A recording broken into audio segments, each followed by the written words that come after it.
Okay, so today I'm going to show you guys how to find the wiring harnesses for this auxiliary switches for the transit.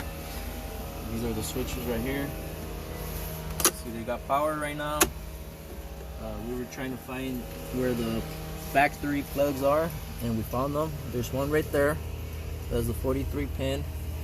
In order to get to that, you got to remove that dummy harness, take it off, and you're gonna put the one that came with the vehicle, which is this one right here.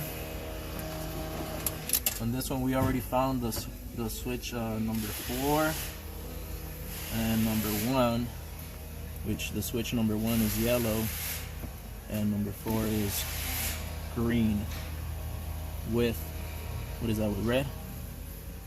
Like brown. Green and brown. So green and brown is number 4. Yellow is number 1. That one you just plug it in to the factory one.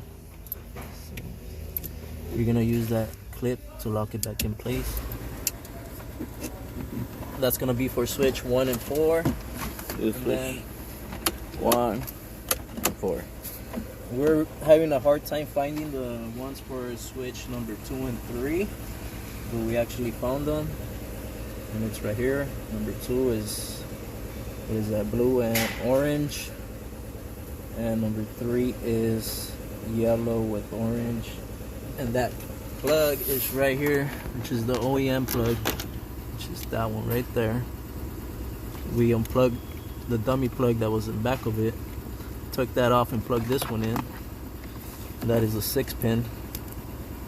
We were having a problem where we were just getting power to it the whole time, and we found out that we were plugging into the wrong connector, which is this one. Do not plug into that one. That is the wrong one. That one has power at all times. And that's pretty much it. The vehicle did come with a bunch of harnesses for all of these.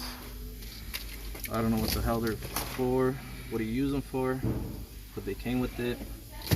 I will just ignore those and use these, the 6 and the 43 pin. And we'll show you that we got power on these. So right now I'm gonna test number 3. See, I got nothing on it. Got some power in it now. And this is a 2022 or what, 21? 21. 2021 Ford Transit. This is switch number 2. Hold on. Oh no, I'm poking the wrong one. Switch number 2. Blue and orange. And you could wire whatever you want to these. I would just ground it to the vehicle, anywhere on the frame. Just ground it to get the power from these.